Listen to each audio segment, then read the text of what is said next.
A good Tuesday, everybody, and welcome into the Volquest podcast here at Volquest.com and Volquest on the YouTube channel. Please like this video and please subscribe to the channel if you haven't already. It's a big week for Tennessee athletics. Spring practice right around the corner. Tennessee baseball is in action, but of course, Tennessee begins its travel for the NCAA tournaments, getting in action Thursday against Louisiana, and then potentially a matchup against Oral Roberts or Duke on Saturday.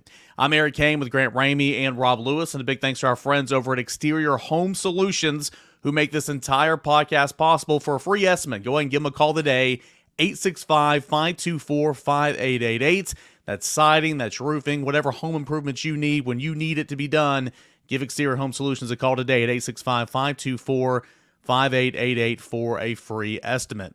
All right, guys, so a little time to sink in now, a couple of days. Rob Lewis, kind of when you look at this Tennessee draw, number 4 seed in the East region, taking on Louisiana on the nightcap for Thursday, a couple of days out from initially Selection Sunday. Kind of what are your thoughts on how Tennessee got picked for this NCAA tournament? I don't have a problem with the seeding at all. Grant, I don't know if you do, but I felt like that. You kept hearing 3 seed. That always felt a little high to me, or at least it felt high to me these last couple weeks. I know some fans are like, you beat Kansas, you beat Alabama, you beat Texas. I mean, I don't know that nobody has 2 wins over a number 1 seed and a number 2 like Tennessee does. So I get it. The body of work is impressive, but to me, it's a team that went 5-7 from February 1st until now. And I don't have a problem with a 4 seed. I think it's pretty accurate. And Rick Barnes didn't seem to have a problem with a 4 seed. No, and if 2 shots don't go in, you're probably a 3 seed. If you win at Vanderbilt, if you win at Missouri, I mean, that's just kind of what it is. That's basketball.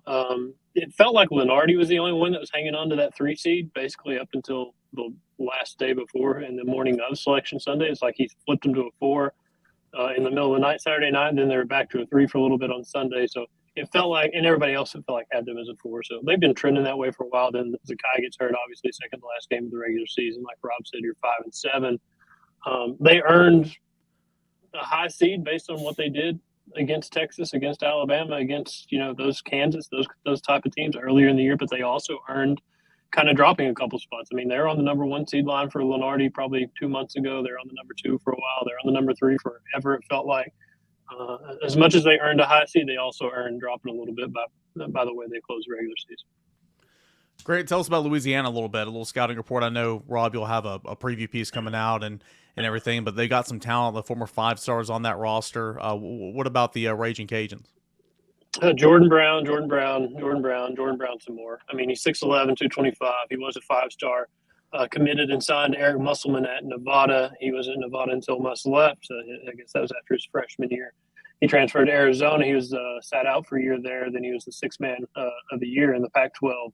His second year at Arizona, then Sean Miller gets fired. So he ends up transferring again. He goes to Louisiana, where his dad played really well in the 80s. I think he was the number 2 leading scorer for the program when he left there. So that's why he, I guess, ended up at Louisiana. It felt like he had a breakout year last year, averaging like 15-8 or something like that. This year he's closer to 19-9. So everything they do is going to go through him. They don't shoot a ton from 3. You don't have the greatest offensive numbers. So I think matchup wise, draw wise, it could have been a lot worse for Tennessee. But you're either going to have to stop Jordan Brown, or you're either going to have to give him his 20 and 10 and hope you can stop everybody else and not let them do anything and hold Louisiana to 60 or less and just outscore. Rob, is it fair? I mean, there's some chatter out there at the beginning of this week that the most vulnerable 4 seed out there is Tennessee, and I understand why, so I guess I'm answering the question. I think it is fair, but do you like Louisiana as a trendy upset pick in that 4-13 matchup on Thursday? No, I don't, but I mean, I see where people are making it. No. I really do. I'm not selling Tennessee that short. I mean, this is still a competent team. This is still, despite what we saw on Friday against Missouri, it's still a team that's very capable of playing good defense. And I think that's what will be the difference on Thursday is Tennessee's defense. Again, Grant kind of covered the Jordan Brown factor. He's the real deal, but I mean, you got to have more than that guy, than one guy to really, I think, give this Tennessee defense problems. They shoot it okay from outside, a little less than 35% for 3. mean, I think this is a team that will have to make a lot of threes to beat Tennessee. And it can happen. Missouri just made, 12, 13? Mm-hmm. They made 14 when they beat Tennessee in Knoxville. So it's not like Tennessee, can't be had that way. But this Louisiana is not a prolific three-point shooting team. They've got one guy that's made 53. That's the only guy that's over 50 on the year. So I can see why people are looking at Tennessee as a bit of a wounded animal and a trendy upset pick. But I think they definitely have enough to get by on Thursday. Now we'll see. I could obviously be wrong. Rob, kind of what was the mood around campus earlier this week? I had a chance to catch up with Rick Barnes. I know both of you guys did, along with the rest of the media. Talked to some players. What are their thoughts on the 4-seed draw and here in the East region with their matchup against Louisiana, potentially Duke and or I guess it's not an and, it's an Oral Roberts on Saturday? Grant, I think it's surprisingly upbeat. I mean, did you get that impression from talking with the guys? I know Josiah seemed in pretty good spirits. The head coach who can be a little bit all over the map was excited. I mean, it just seems like it feels like a new start is how they're looking at it. Yeah, it feels like, I think they said 0-0, something like that, 4-team tournament, whatever, go in and try to win a 4-team tournament the first weekend, then you get the second weekend, it's another 4-team tournament, et cetera, that kind of stuff. Obviously, it's been a rough go in the NCAA tournament for them in recent years, especially for this class, Josiah, and these seniors. So I guess they would be itching to get another shot at it.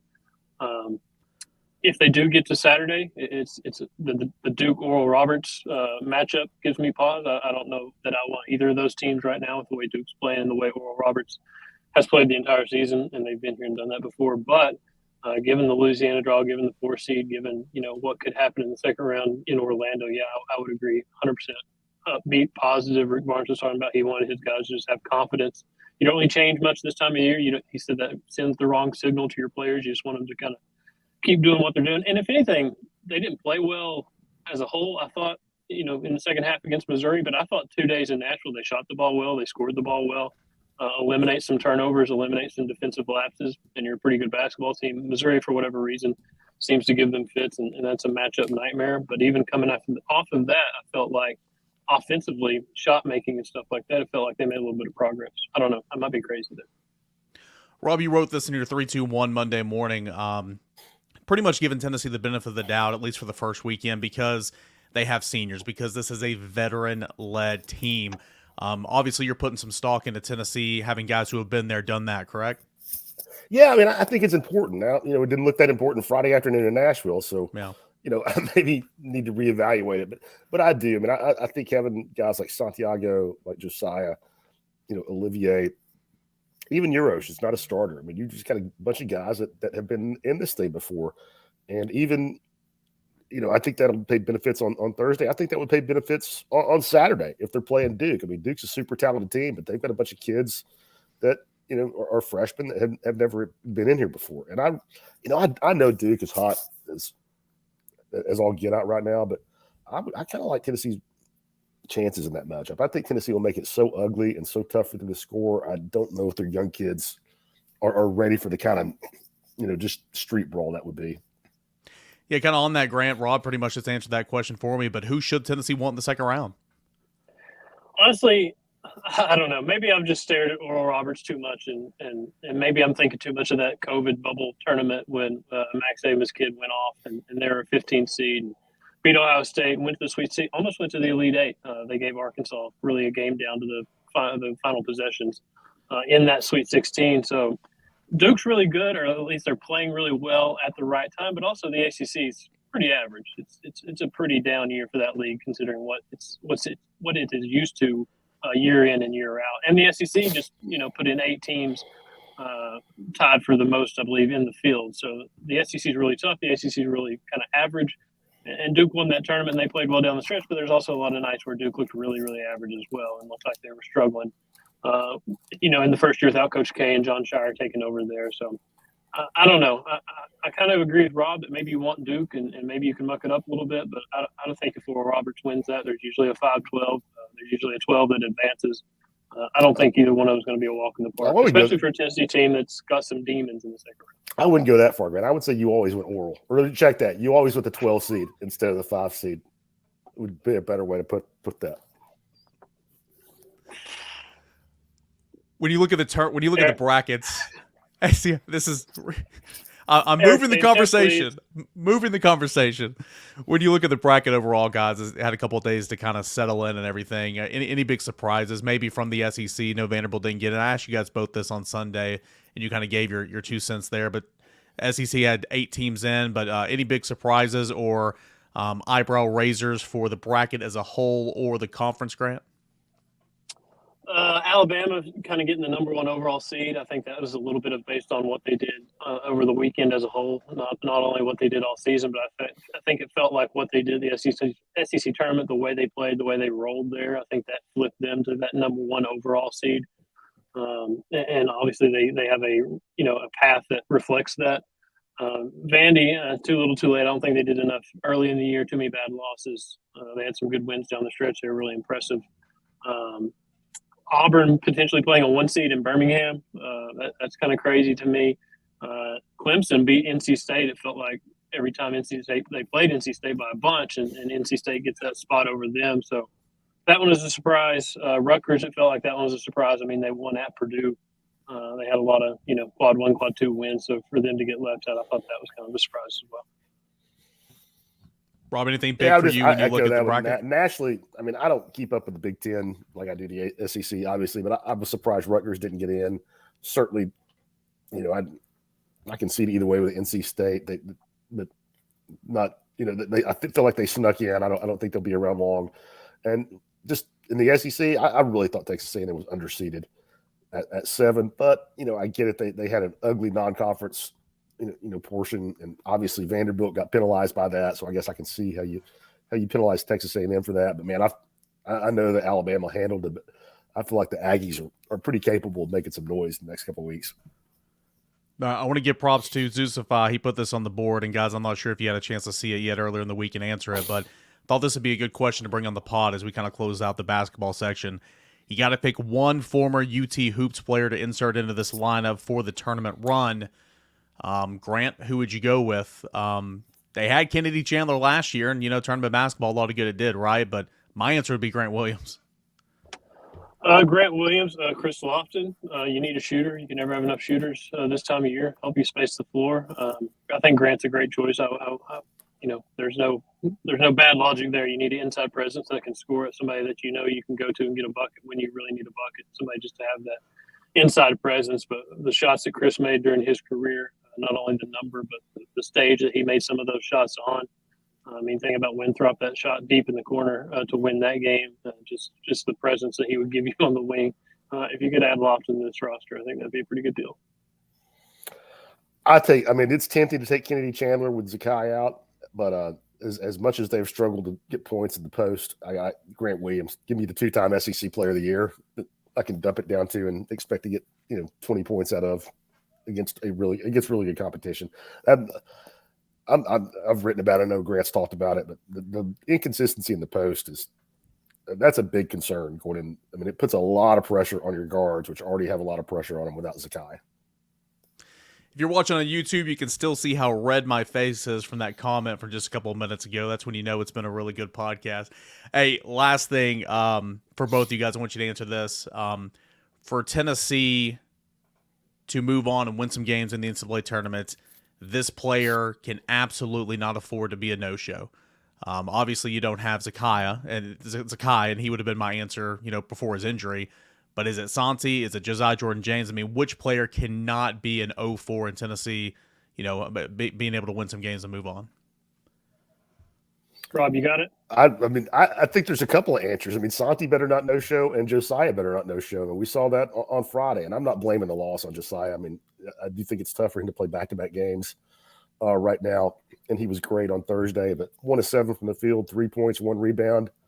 I don't know that Tennessee survives any game in the next couple of weeks if he does that. I would probably go Santi just because he's been so consistent. It feels like lately, he's been dialed in a little bit, hitting a lot of shots, scoring a lot, just doing a lot, because he's going to be that guy that runs the point mostly for this basketball team with Zakai out. And if he goes missing, if he has a bad night at the office, this team better be pretty elite defensively on that same night if they're going to stick around, because that's where your offense is coming from. That's the guy that's going to facilitate a lot of it. He's good on the defensive end as well. So he just does so much for them that if he goes missing, it's going to be tough sledding. Tennessee, the 4 seed. Louisiana, the 13th seed. 9:40 Eastern Time tip. That'll be Thursday night on CBS. Looking forward to that in the first round if Tennessee were to win in advance, taking on either Duke or Oral Roberts on Saturday. And Grant, Robert, both of you guys are going to be down there covering this Tennessee basketball team. Rob, what's coming up, at least schedule-wise, on Wednesday? I know there's going to be a shoot-around and likely a media availability for Tennessee's Yeah, player, right? Grant and I will have a ton of stuff from down there. There'll be open locker room. Coach Barnes will be on the podium. Select players will be on the podium. All the players will be available in the locker room setting, and they'll do like a little light shoot-around just to kind of get used to the lighting and the sight lines in the arena. But we'll practice. They won't have a grinding practice, but they'll go somewhere off-site to practice, local high school, small college, something along those lines. So that's what you have to look forward to. Volquest.com, full coverage down there in Orlando for Tennessee in the NCAA tournament. It is March Madness. It has officially begun. It's time for you to shoot your shot and score big with nonstop action over at MyBookie. Whether you're filling out multiple brackets, betting on the eventual national champion winner, or simply for a player or game props, MyBookie has got you covered any avenue you want to go to. Getting started with MyBookie is super simple. Visit online and make your first deposit by using the promo code Volquest. That's promo code Volquest to claim an exclusive deposit bonus. That's promo code VOLQUEST Volquest to claim some extra money on top of your initial deposit. With hundreds and thousands of prizes for March Madness Weekly, blackjack tournaments, and more, you can turn your game day into a payday over at MyBookie. Bet anything, anytime, anywhere with MyBookie.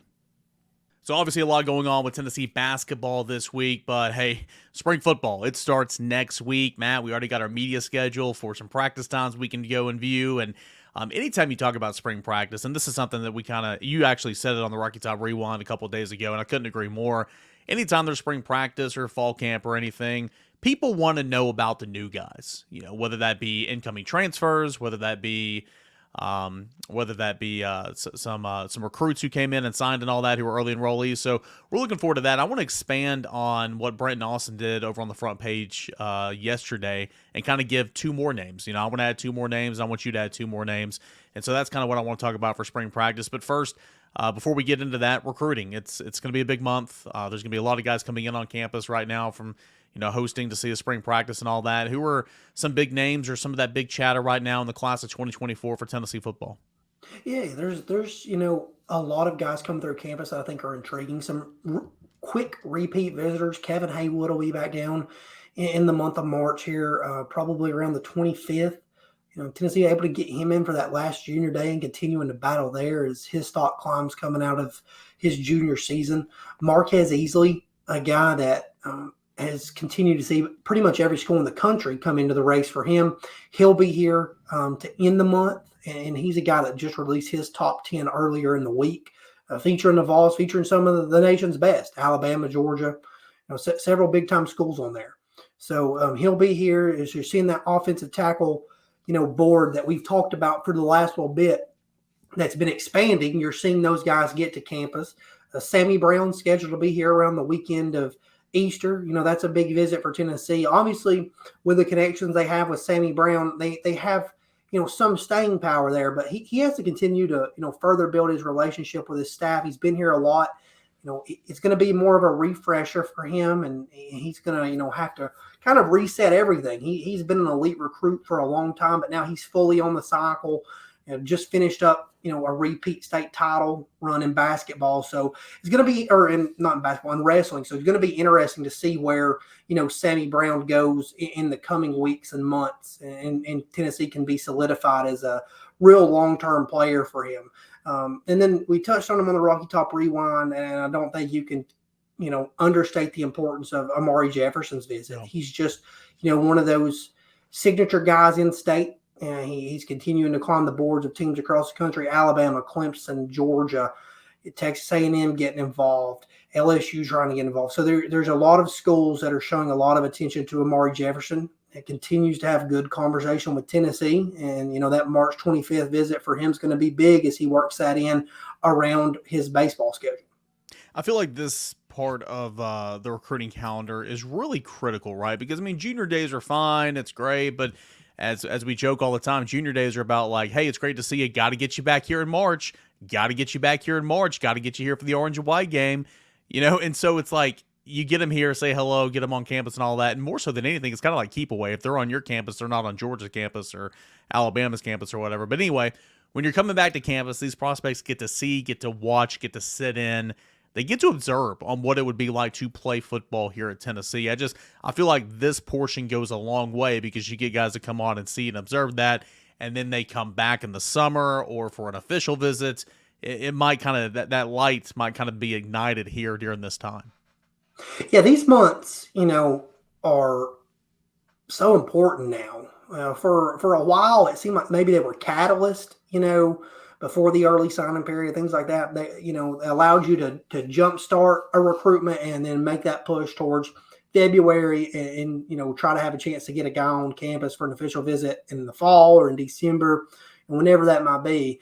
But now, these are important. It's like you said, you're trying to keep guys away during January, trying to get them here and obviously, get more of that face-to-face time as you're, and luckily for Tennessee, they weren't putting a bow on anything in February. Everything was done for them, in that early signing period pretty much. So, you're able to invest more time into those guys. But now getting them back, repeat, like you said, observe, see that kind of day in the life of what a spring practice looks like at Tennessee.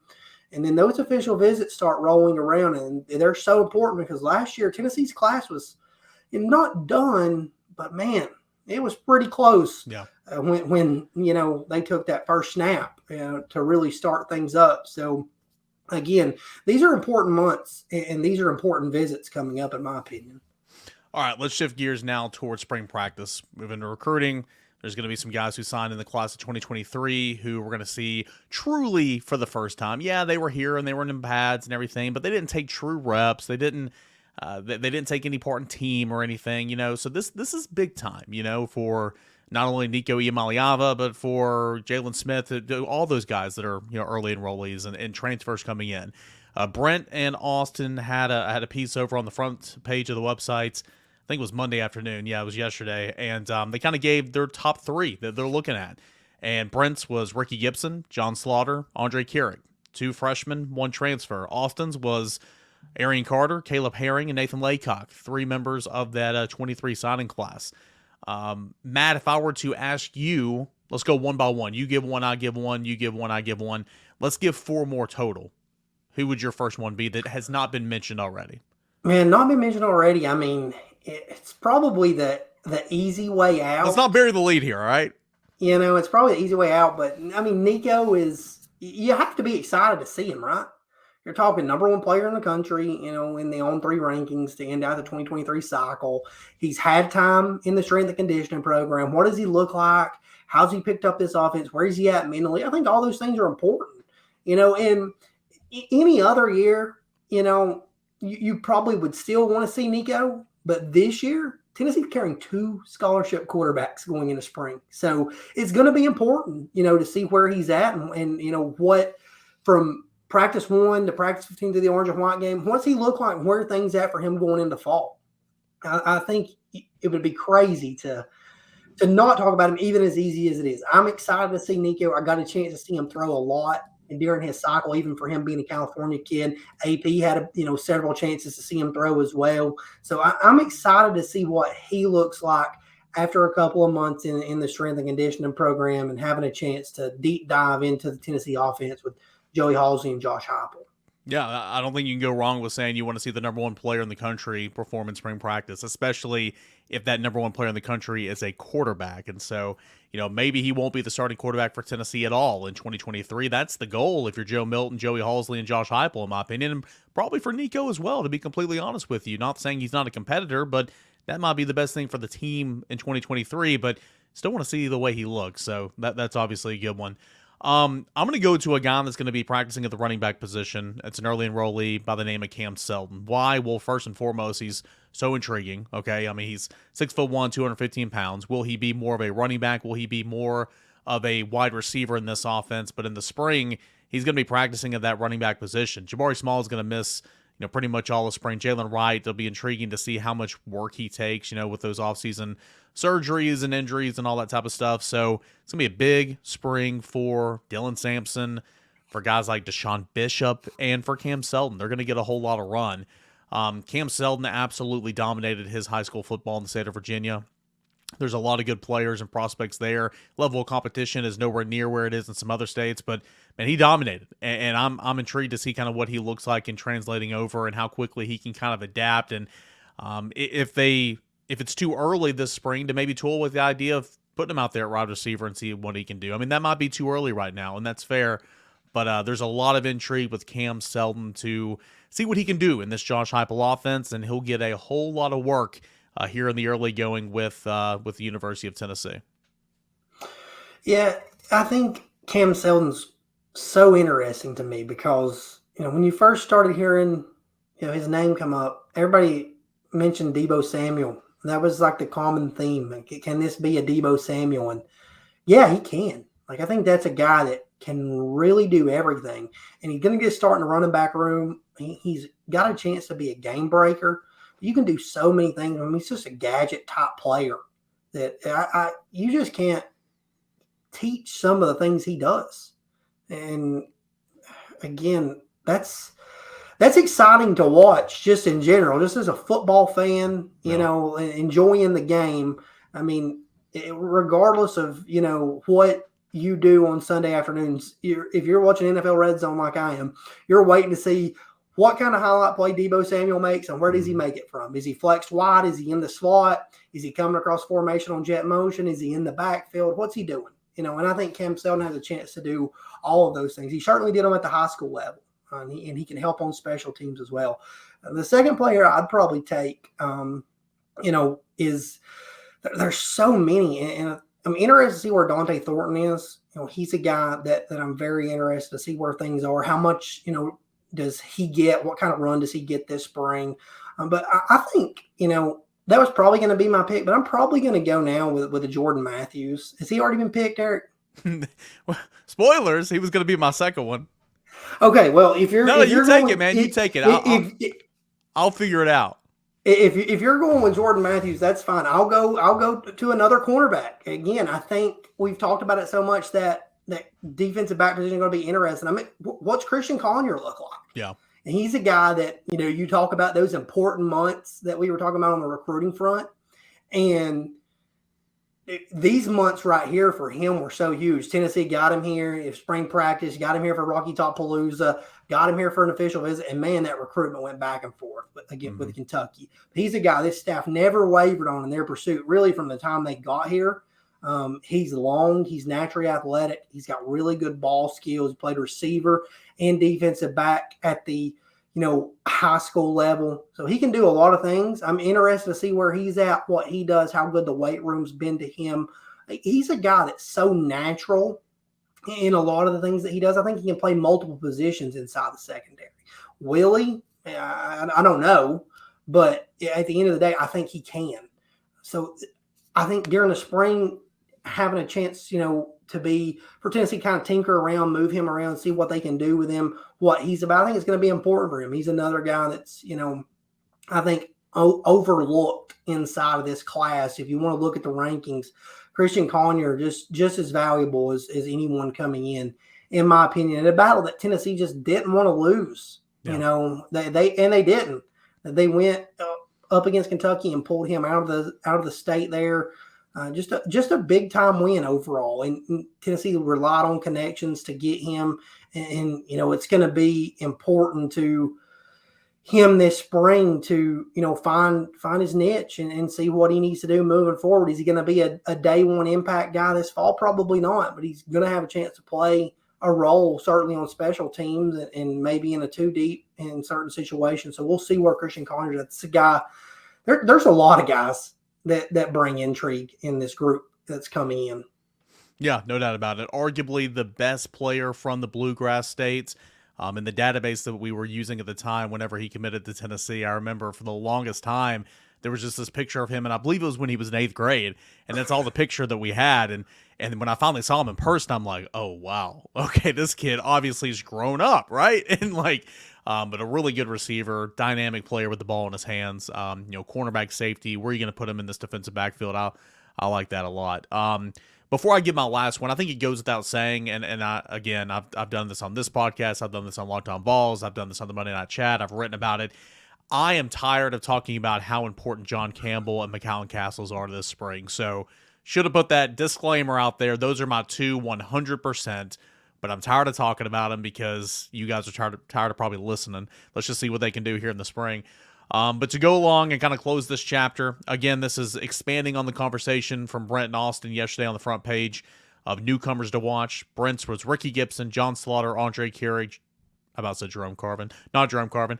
He was listed in this Andre Carrick section. And then Austin's trio was Arian Carter, Caleb Herring, and Nathan Laycock. First one I mentioned was Cam Selden.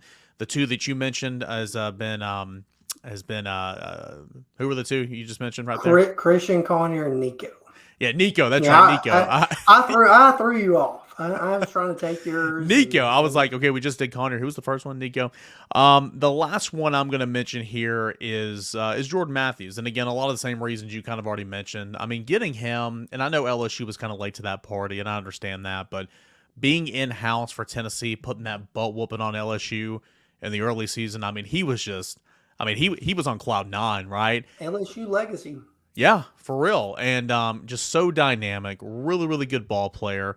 And I like Christian Conyer and I like Ricky Gibson. Jordan Matthews is kind of the jewel here, that cornerback position. And Tennessee needs help in the worst way at cornerback, and we know that, right? I mean, Tennessee has not gotten consistent play from the cornerback position for much of the past two seasons.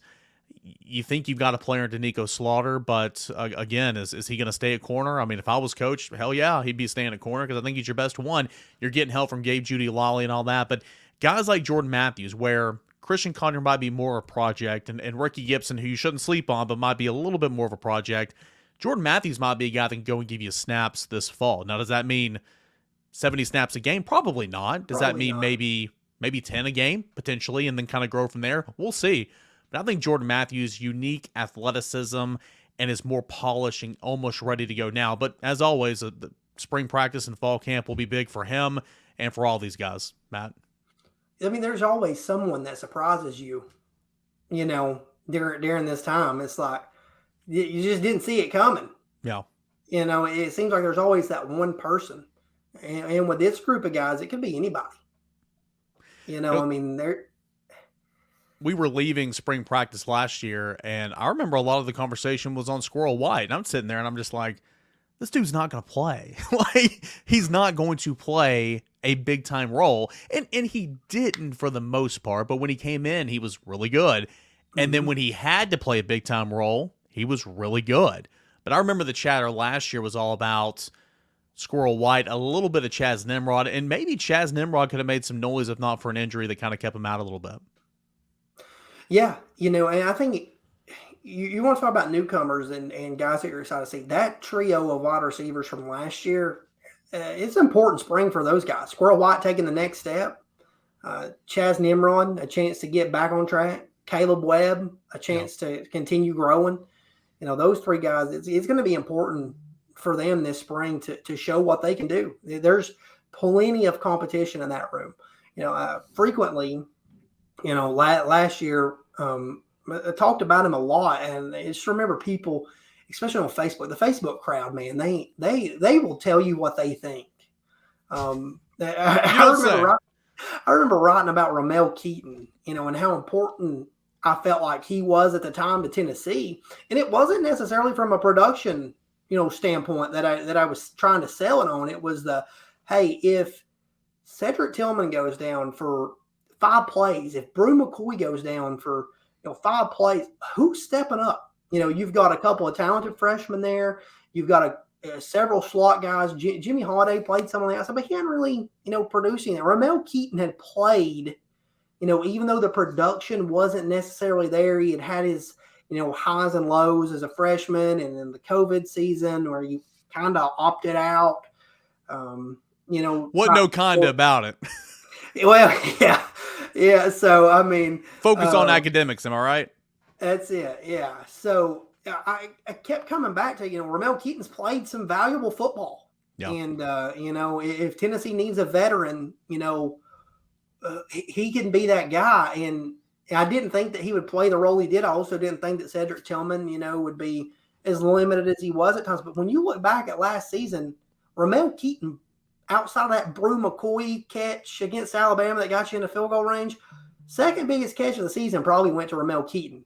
That catch that he made against Florida down the sidelines, absolutely. Well, here, I'll insane. one up you here. I mean, that was an impressive catch, but everybody, and it kind of frustrates me a little bit, but like everybody remembers Brew McCoy's catch right before the field goal against Alabama. Heck of a catch. The catch before that was Ramel Keaton going across the middle, takes a blow, and hangs on to the football. So not only Brew McCoy, Ramel Keaton on that drive in a game that was all about Jalen Hyatt, Ramel Keaton and Brew McCoy stepped up on that drive to preserve the 40-yard field goal there. Yeah, absolutely. There's so much competition in that room, and you're maybe not going to see as much of it in the spring, but going into fall and everything like that, there's going to be some real competition there. So those young guys that are in the second year of the program, they need to show that they're ready to take a step and be ready when they're called upon. Important for them this spring as well. It's just exciting to have football back here. I know. I mean, we try to talk 15 minutes of this section. We're going on 20 minutes here, but it's because we're talking about football, and we'll actually have things to talk about that we've seen this time next week for the Volquest podcast, because spring practice begins next week, and we can't wait. I'm holding the Roku remote in my hand right now. I'm not really sure why if you're watching on YouTube. But we're all jacked up on Mountain Dew, right? It's going to be fun, and we'll have plenty of coverage of Tennessee spring practice right here at Volquest.com. He's Matt Ray. I'm Eric Kane. Tennessee basketball in action this week. Tipping off at 9:40 Eastern time on CBS against 13th seeded Louisiana. That is coming up on Thursday. If Tennessee is to advance, it will take on the winner of Duke and Oral Roberts, and that'll come up on Saturday. Full coverage from down in Orlando from Grant, Ramey, and Rob Lewis. We got everything you can possibly need on crossover season right here at Volquest.com. Stayed out on the front page as well. Again, that newcomer piece that we've been talking about a little bit right here from Austin and Brent, that came out on Monday. There's going to be veterans to watch, position battles to watch, all that and more. Plus, we continue to set the table and get you ready for Tennessee spring practice. That is all at Volquest.com. Big time thanks to our friends over at Exterior Home Solutions who make all of this possible. For a free estimate, please give them a call today at 865-524-5888. Exterior Home Solutions, free estimate 865-524-5888. I'm Eric Kane. That's Matt Ray, Grant Ramey, and Rob Lewis. Thank you all for listening to another edition of the Volquest Podcast.